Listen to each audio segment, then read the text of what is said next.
New York Islanders forward Brock Nelson addresses the trade rumors that are swirling around him right now.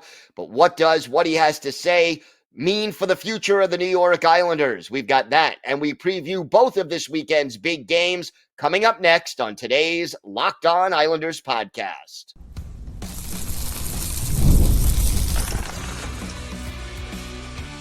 You're Locked On Islanders, your daily podcast on the New York Islanders. Part of the Locked On Podcast Network, your team every day.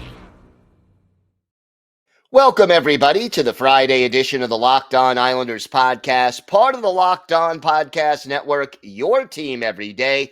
I want to thank everyone who makes Locked On Islanders your first listen every day.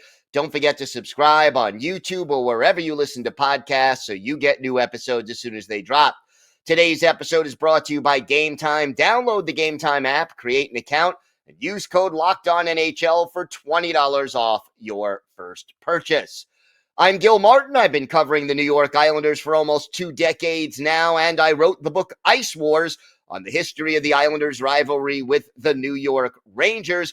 Great to have you here to talk a little Islanders hockey, and this is a pivotal time for the New York Islanders as they continue to play well, winning 8 of their last 9 games and battling for one of those wild card spots in the Eastern Conference. Now, the trade deadline is 1 month from today, and we still do not know if the Islanders will be buyers or sellers. But one thing we have been talking about a lot, and everydayers will make note of this, Brock Nelson, Islanders center, is on an expiring contract and will be an unrestricted free agent this summer unless the Islanders sign him to a contract extension before then. And lots of rumors going around that Nelson could be headed elsewhere. The Minnesota Wild have been named. John Buccigross basically saying that it's almost a done deal that Brock Nelson will be going back to his home state of Minnesota. There have been rumors connecting Nelson with a number of other teams as well. And look, everydayers know I've addressed this issue in a number of ways. And the worst thing that could happen for the New York Islanders is a repeat of what happened with John Tavares back in 2018. Brock Nelson does not re-sign with the New York Islanders, leaves in free agency, and you lose him for absolutely nothing.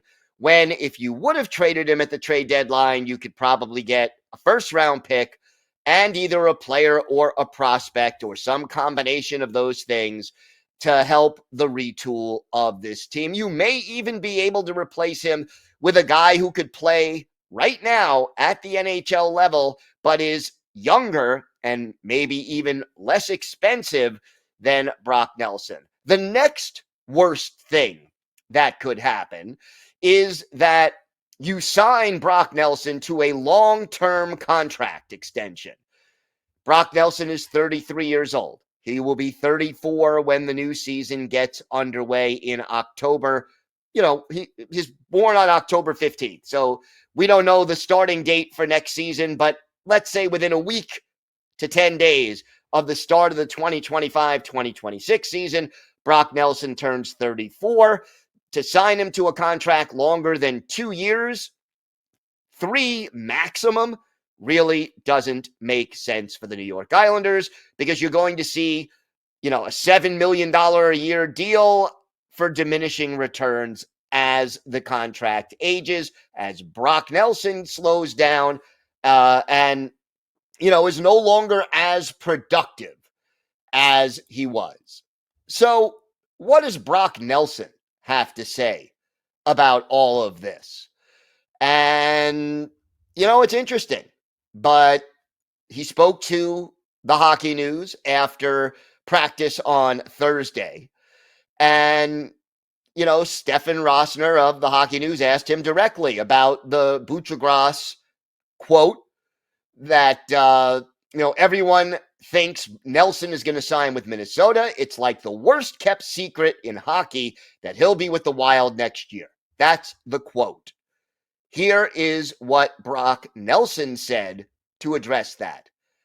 That's a funny one. If he knows the deal, I guess, have him let me know. That's nothing that I thought about or anything like that.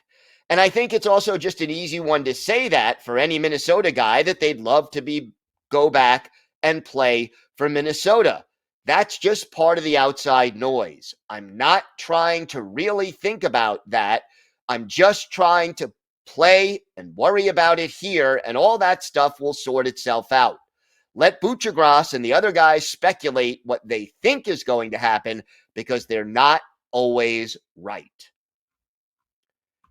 Interesting quote. Keep in mind that he is not saying yes or no when it comes to a possible trade. He is simply saying, it may not be a done deal that he's headed to Minnesota, that it may not be that obvious, it may not be that imminent, and that he's really trying to concentrate on playing hockey, which is his job, on a day-to-day basis. And, everydayers I've heard and read on social media and in the comments on our YouTube page that some people think that Brock Nelson is kind of already sort of checked out, that he is not playing up to his normal, usual level. He's had back-to-back 30-plus goal seasons. Right now, he's probably on pace for maybe 23, 24 goals over the course of 82 games. And, not playing as well, for example, as he did last year. So right now, Nelson, 16 goals, 33 points in 53 games. He is a +1, only 12 penalty minutes. 2 shorthanded goals right now for Nelson, 1 power play goal and 1 power play assist. And did I mention 5 of his 16 goals have been game winners? That ties him with Bo Horvat for the Islanders team lead. And while I agree that Brock Nelson has not been as productive this year as he was the last 3 seasons, I don't think he's tuned out. He's just not playing as well. I think the injuries that the Islanders have gone through have been one factor. I don't necessarily think he's starting that inevitable decline. I don't see that as an issue. But there have been some pretty big gaps, or a few games this year, more than a few, where you sort of say, hey, was Brock Nelson in the lineup today? Because I don't really remember anything significant that he did. And then there are other games where he is clearly one of the Islanders' better players, or even their best player. So, look, Brock Nelson is doing his job. His job is to say, I'm here to play hockey. I am not going to talk about or think about or bring up anything with regard to these trade rumors. Let the rumors be rumors, and we'll see how this all plays out. That is more or less his role. He is being the good soldier, the good teammate, the good player, and he'll let his agent handle all the details about waiving a partial no-trade clause or a full no-trade clause, or signing an extension, or all of those things are going to be discussed at some point. But for right now, Brock Nelson wants to concentrate on what is going on the ice. And realistically, that's what he needs to try to do. And look, he can say all he wants about, I'm going to concentrate on hockey. I don't want to let this be a distraction. It probably is a distraction, okay? I'm not going to lie. If you knew that you and your family may need to move to a different city to work at a new job, may or may not. That would be stressful for me. I could say for sure it is something that is kind of hanging over Brock Nelson's head. Or even just this. Let's even say Brock Nelson decides, hey, I want to re-sign with the New York Islanders. What if it means he has to take a slight pay cut? Or just not knowing what his salary is going to be going forward. If you're making a certain amount of money and you don't know what you're going to make next year, could be about the same, could be a little more, could be a little less. You don't know how much longer your deal is going to be. He could sign, a short-term deal or a long-term deal. All of these unknowns, just by human nature, do start you thinking to a certain extent. Now, some people let it affect them more. Some people kind of brush it off and keep on going, but we don't know. And sometime between now and March 7th, we could hear that Brock Nelson has been traded. We could hear that Brock Nelson has signed an extension with the Islanders, or we could hear that neither of those things has happened and Nelson is going to head toward free agency this summer, where he still could re-sign with the Islanders anytime before the start of next season, or he could sign elsewhere. So just a lot of unknowns, but Brock Nelson, he is playing the good soldier right now, and I think that is kind of his job. We have got a lot more to get to on today's show. We're going to talk about a player who is watching potentially a major milestone slip away from his grasp. The Islanders did make a roster move Thursday. We'll address that, and we'll preview both of this weekend's games. And for our Islanders birthday of the day, a Finnish forward who was with the Islanders in the late 2000s. Let's see if you can guess who this player is. We've got all that and more coming up next on the Locked On Islanders podcast.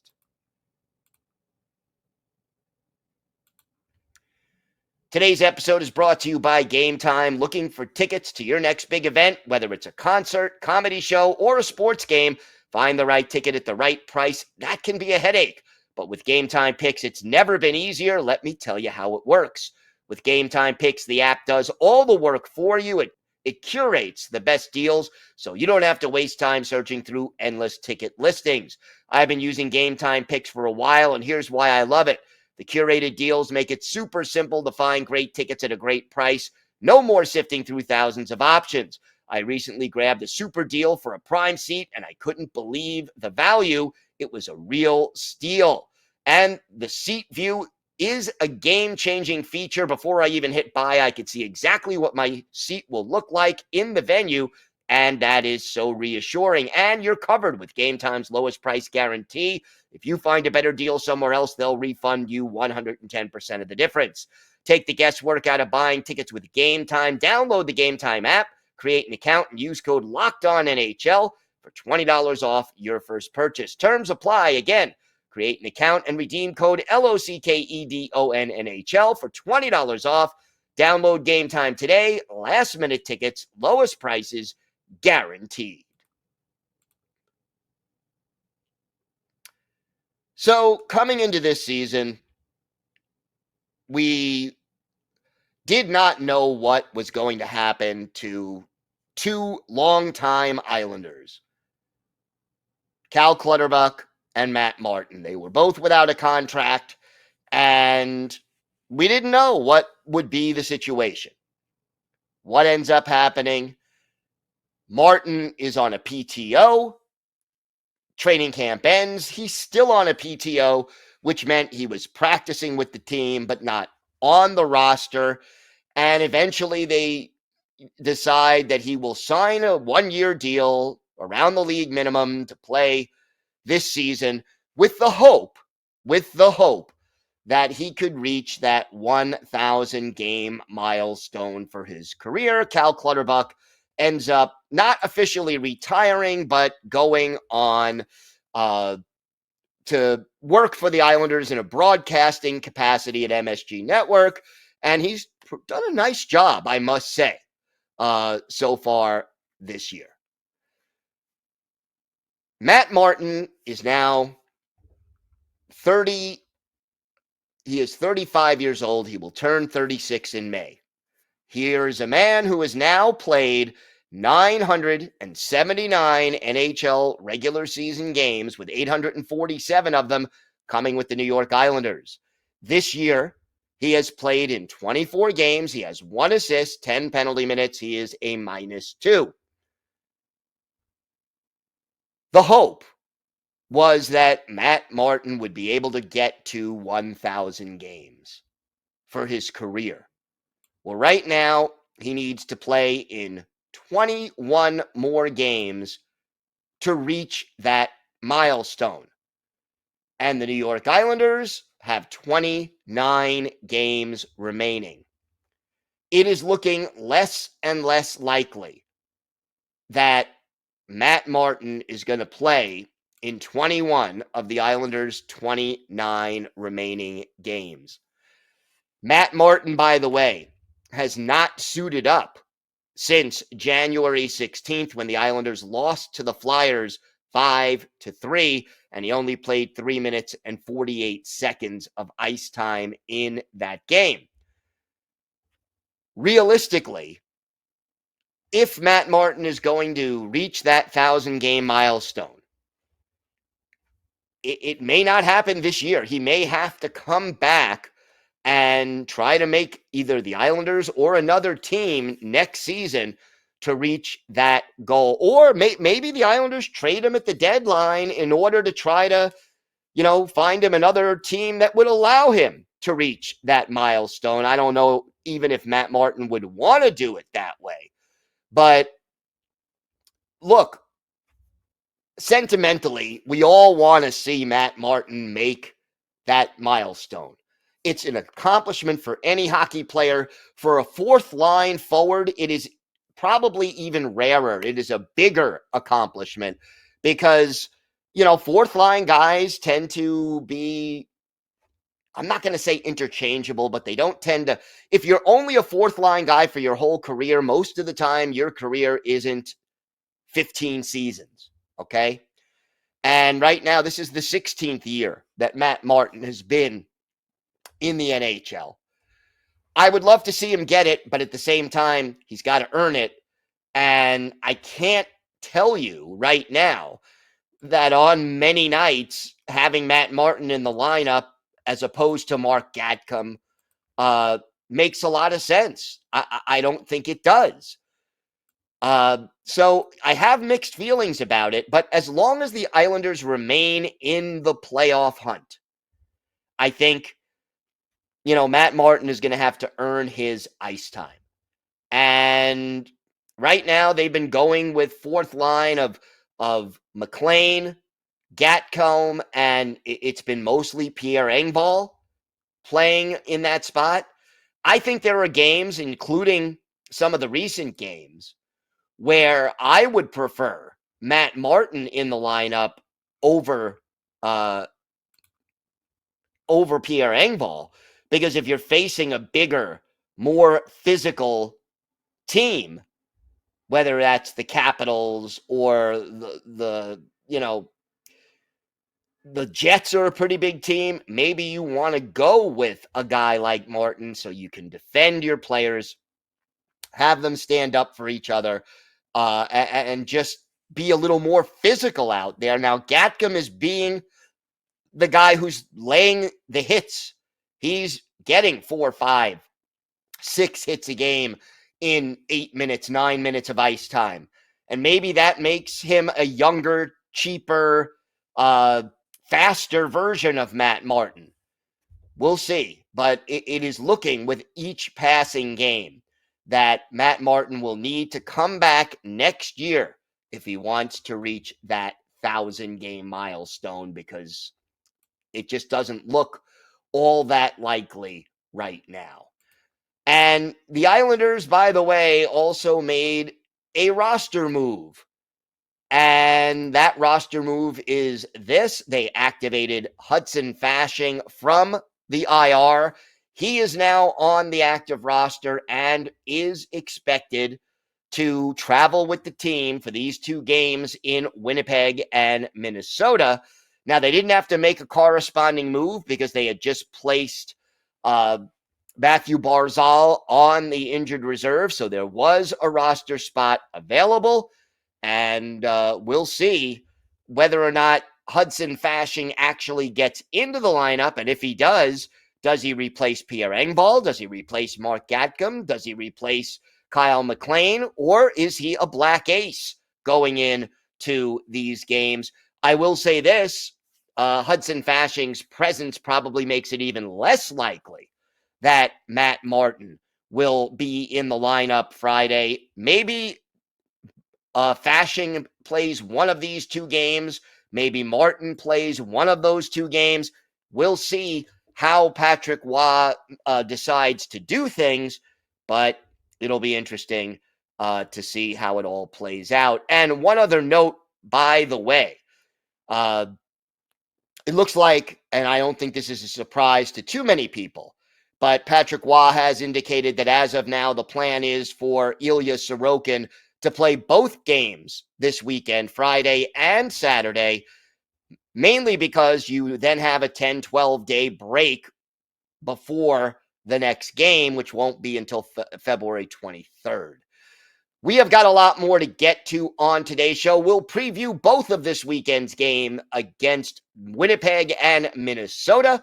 We will also have our Islanders birthday of the day, all that and more still to come on today's Locked On Islanders podcast.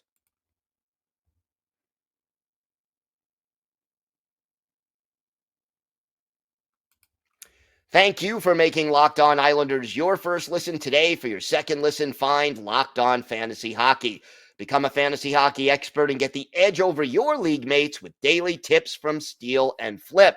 Find Locked On Fantasy Hockey on YouTube or wherever you listen to podcasts. It's part of the Locked On Podcast Network, your team every day. 2 games on tap, and that'll be the last 2 games before the Four Nations break. So Friday night, Saturday night, those are the 2 games. Friday night, it is in Winnipeg. It is an 8 o'clock Eastern time start. Winnipeg, boy, they are just red hot right now. They are on another one of their many winning streaks. They are so elite right now. Look at these numbers, okay? Number 1 in the league in goals scored. Number 3 in the league in goals against. The best power play in the league, 33.8% success rate. The penalty kill dead in the middle, 16th in the league, 79.3%. So first things first, you got to stay out of the box if you're the New York Islanders. They have arguably the best goalie in the league in Connor Hellebuyck, and to be honest with you, Hellebuyck and Sorokin going head to head is a great goalie matchup. It's a great goalie matchup, kind of like 2 of the best pitchers in baseball going head to head, and I love to see it. You've got 2 guys on this team who are already 30 goal scorers. Mark Scheifele, 31 goals. Kyle Connor, 30. Connor has 37 assists to just 30 for Scheifele. But boy, this team just has a lot of talent, and they are big and they are skilled and fast, and the Islanders will have their hands full trying to contain the Winnipeg Jets on Friday night. The line combinations for the Jets, Scheifele, Connor, and Gabriel Velarde are the top line. Vladislav Nemestikov, Nikolai Ehlers, and Cole Perfetti are the second line. Rasmus Kupari, Nino Niederreiter, the former Islander, and Mason Appleton make up the third line. David Gustafsson, Alex Iafallo, and Parker Ford are the fourth line. On the blue line, you have Josh Morrissey and Dylan DeMello.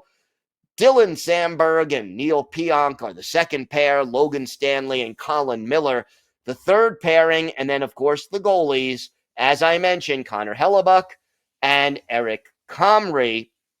Adam Lowry on IR, as is Morgan Barron. Doubt that either of them will be back for this game.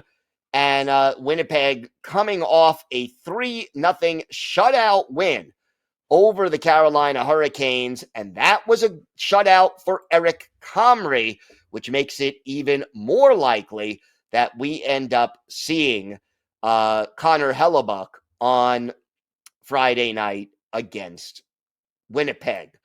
Then the next game, Saturday night, also 8 o'clock Eastern time, the Islanders visit the Minnesota Wild.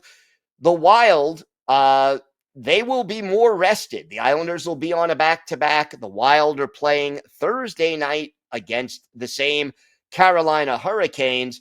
Wild losing their last 2 games going into that game against Carolina, and they were shut out in both games by Ottawa and Boston. Both of those on the road. They are a much better home team than road team. They are struggling with some injuries. Cyril Kaprizov, their number one scorer, he is on IR, going to miss some time, and that is a tough one for Minnesota to overcome. They're 21st in the league in goals scored, 12th in goals against, 24th on the power play with an 18.8% success rate, and 30th on the PK at 70.8. So the Islanders certainly could, take advantage of that and get some power play time going. The goalies are Philip Gustafson and Marc-Andre Fleury, a very solid duo.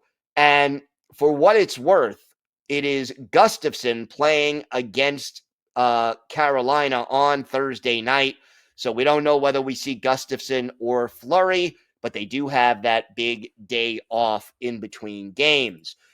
The line combinations right now for the Minnesota Wild, Marco Rossi, Matt Boldy, and Matt Zuccarello right now making up the top line in Kaprizov's absence. Joel Eriksson Ek, Liam Ogren, and Marcus Johansson are the second line. Frederick Goudreau, Marcus Foligno, and Vinny Strauza, that's the third line. Marat Knutdinov is centering Devin Shore and Yakov Trenin on the fourth line. Jacob Middleton and Brock Faber are the top defense pair. Jonas Brodin and Jared Spurgeon, the middle pair. And then the third pair are Declan Chisholm and Zach Bogosian. The only injury right now is Kaprizov, but boy, that one hurts. I am hoping against hope that the Islanders can get 3 points out of this weekend. I will settle for 2, but it won't be easy. And again, precious little margin for error for the New York Islanders as this very crowded playoff field. You lose both of these games in regulation, you could drop 3 teams could pass you in the standings over the course of this weekend. The other thing is, I think you just want to get into the break with positive momentum, and you don't want to be on a 2-game losing streak. So let's hope the Islanders can put together some solid efforts. These are not easy teams to beat, especially Winnipeg, and let's see how it all plays out. Time now for our Islanders birthday of the day. And Saturday will be the 41st birthday of former Islanders forward Sean Bergenheim, the Helsinki, Finland native, a first-round pick of the Islanders in 2002. He was the 22nd overall pick, came to the island for the end of the 03-04 season, and kind of became a full-time Islander by 07-08. A fast, speedy guy, but not a great finisher. Never scored for the Islanders more than 15 goals in a season. Could kill penalties, could check, had great speed to create opportunities, and always gave 110%. Bergenheim, 5'11", 200 pounds. After leaving the Islanders, played for the Lightning, the Panthers, the Wild, and then finished his career in Switzerland and Sweden. Played in 506 career NHL games, 96 goals, 180 points, 379 penalty minutes. Add 26 playoff games where he scored 12 goals. He was clutch, 17 points in those, but none of them came with the New York Islanders. Remembering one of his better games as an Islander, that's an easy choice. His best game, March 7th, 2009, Islanders hosting the Devils at the Nassau Coliseum. The goalies, Martin Brodeur starting for the Devils, Joey McDonald starting for a banged-up Islanders team. And in this game, the Islanders jumped out to a 3-0 lead. Then the Devils, early in the second period, got on the board. Brian Giunta, a future Islander, getting the goal for New Jersey. When our Islanders' birthday of the day, Sean Bergenheim, scored a minute and 40 into the second period. Jack Hillen and Mike Iggulden with the assists. Then late in the period, Bergenheim scores again from Iggulden, and that was his 13th goal of the year. And then into the empty net, Jack Hillen sets up Bergenheim for the empty netter with 1 second left. That completes the hat trick. Islanders beat New Jersey by a score of 7-3. This was the only NHL hat trick of Sean Bergenheim's career. And two of the goals came on Martin Brodeur, and then you had the empty netter. So Sean Bergenheim is our Islanders' birthday of the day.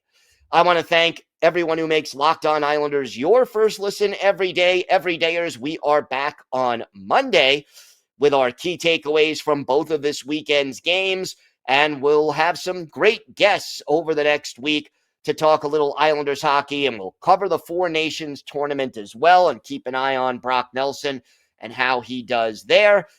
So make sure you join us for that. We'll also keep you up to date on all the latest trade rumors and look for some short videos over the weekend if we can get to them on YouTube. If you have any questions, if you want to have a question, a comment, maybe a topic you'd like us to discuss on a future episode, email us at lockedonislanders@gmail.com. And if you leave your first name and where you're from, we're happy to mention you on the show when we discuss whatever's on your mind. You could follow the show on X at Locked On Isles. You could follow me, Gil Martin, on X at Ice Wars, NYR, VSNYI. We'll keep you up to date on all things Islanders all year long, and I am live tweeting during nearly every Islanders home and road game. So join me for some instant insight and analysis. Have a great weekend, everybody. Stay safe, and of course, let's go Islanders.